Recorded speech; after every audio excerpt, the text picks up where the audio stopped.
So I said this at the beginning of the Porzingis video, I'll say it here. I think I like 10% lost my voice or something, so just know that going into this whole thing. So when I think about the idea of Boogie and AD playing together long term, I don't want to get too caught up in the salary and the pick stuff because it's tough to remember that, and also I feel like the interesting thing about these two would have been more so just the on-court stuff, and could these two big guys have really played together and been successful in an era, three-point shooting, perimeter play, and all that stuff. Well, I mean, we must remember how talented Demarcus Cousins was in 2018 before he had the injury that would potentially ruin his career. We're going to have to see where it goes. He was averaging 25, 13, and 5 on great efficiency. He was shooting a lot of free throws, making his threes, posting up, rolling, popping, and, bringing the ball up floor in transition. And he was just an insanely talented big. Now, of course, there were other things with Demarcus in terms of his character and defense, and sometimes being too irritated to do the right stuff in a game, whether it's set a lazy screen or not get back on defense or whatever else. Like, it was the Demarcus Cousins thing. You took the good with the bad. And you paired that up with Anthony Davis, and we all know how good AD is. Like, how good could those two have really been? I mean, I think one thing to say is, if we look at the on-off numbers and the lineup data from that season, basically, when AD and Boogie were on the floor together, they were good. When it was just AD, they were very good. When it was just Boogie, they were not so good. Now, how much do you want to buy into all that? I don't know. I mean, I think just the size and the force of that whole thing could have been really tough to go against in the postseason. If we look at those playoffs, I mean, of course, this was the year of the infamous sweep of the Blazers, and I mean, if Drew Holiday just steals Damian Lillard's lunch again, then I guess they probably win the series regardless of who else is on there, Boogie or no Boogie.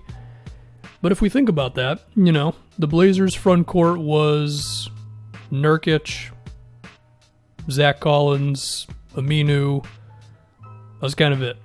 I mean, I feel like they would have had one big be defended by a guy who just wouldn't really be able to defend him. Maybe they would have had to throw in Myers Leonard in there, because he only played 4 minutes a game in that series. He only played 2 games, so he effectively didn't play. Would they have been forced to bring him out there to just deal with the size of Boogie and AD? I mean, potentially, Because it's like, if you put Nurkic on Anthony Davis, well, now Demarcus can just brute force his way over some dude who's nowhere near big enough for him. So then it's like, all right, well, we're going to put Nurkic on Boogie, match strength for strength. Okay, well, now AD has got some guy who is not going to be able to deal with him. I mean, if we move on to that second round series against Golden State, and I do that because I know that the Pelicans' record would have probably been different if Boogie was there in the regular season all the way through, but it's impossible to predict that. So if we think about the round 2 series against the Warriors, that would have been the most interesting thing, Demarcus Cousins versus that team. And at that time it was a whole lot of Draymond at center, and they were doing the David West would play a little bit of center, JaVale McGee, Kevon Looney. Could any of those guys deal with Demarcus Cousins? I don't really assume so. But then the big one would, of course, been Draymond at the 5, Demarcus Cousins at the 5, and what happens? Is Boogie just bodying the hell out of Draymond? Because I know Draymond's an amazing post defender, but at a certain point, too big is too big, and Demarcus Cousins would have probably been too big. But on the flip side, the Warriors would have gone at him on the other end and forced him to step up on screens, and they would have found, they would have at least attempted to find ways to force him to switch onto people, and it just would have been really interesting to see which style of play would have worked. And I mean, there's a chance that Boogie would be forced off the floor and they go AD at center. There's also a chance that the Warriors would be forced to go with a more conventional lineup, Boogie or Draymond at the 4 and their trio of okay enough centers, and what would have happened? I don't know. It would have been really interesting to just see that whole thing come in place. I think, the 2018 Warriors, they probably still win because it's Kevin Durant, Klay Thompson, and Steph Curry at the end of the day. But I think it would have been perhaps a little scarier at times for Golden State. Maybe there's a Game 6 that's very close. Potentially, Pelicans push it to a Game 7. I do think they would have made Golden State's time difficult. Also because they would have attacked the boards like crazy. I mean, we saw that whenever the Warriors really had trouble, which was mainly only against the Rockets once they got Kevin Durant, a lot of it was because the Rockets would attack the boards. And Boogie and AD would have done that on a level in which could have been really devastating for Golden State. I mean, what if the Pelicans just grabbed so many more offensive rebounds than the Warriors could deal with, to the point where the possession battle was like so in favor of the Pelicans that it was like there's no way Golden State can win unless they're just unconscious from outside, which granted could always happen. So it would have been interesting to see. If we look at the rest of the 2018 Western Conference teams, OKC, Steven Adams could have definitely held his own against Demarcus. And that would have been interesting too, because then you would have had Melo. Would Melo have been forced to defend Anthony Davis or something? Maybe it's PG on AD. Regardless, I don't think they would have that other guy.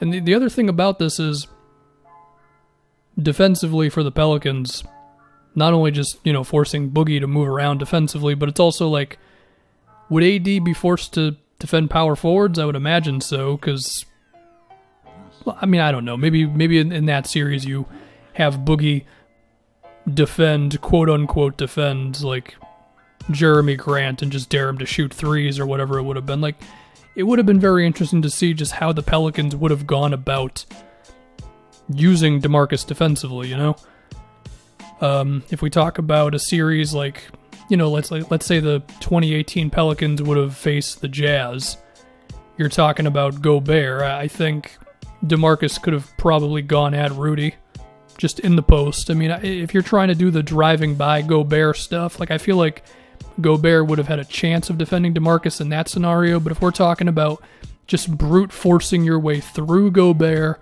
and also the pick and pop game, I think Gobert would have definitely had trouble with that sort of thing. Because I just have to assume Gobert would be defending Boogie in that series. Now, one thing to be said is teams would probably dare some Pelicans guys to shoot. Let's see, the Pelicans had Drew Holiday, Etuan Moore. After that roster wasn't that good. Rondo, they dared to shoot, but even then, Rondo was really good in that round one series against the Blazers, so it's interesting. That's the number one thing to be said, is that Boogie and AD, they would have just made the league so much more interesting, because as everybody else kept moving closer and closer to perimeter guys and, small ball four, to the point where there really is no small ball four anymore. It's just regular ball now. Small ball is now going all the way to center. To just see these two twin towers, Hakeem and Ralph Sampson, probably not as good, but that type of thing in today's NBA, it would have just been really fun to see. And I feel like sometimes it would have been like, whoa, nobody has an answer for this. And other times it would have been, maybe you should just go to AD at center right now. So it would have been fun. Do I think they would have won a championship? They probably would have needed to do a better job of surrounding those two with talent. But assuming they could have done that, maybe they get, I don't know, you end up with some 20-point scoring perimeter guy, and there's no, drastic weaknesses anywhere else. Maybe. There's also a chance that Boogie just gets so bad defensively that you can't do it either. I don't know. It would have been fun. It would have been really fun.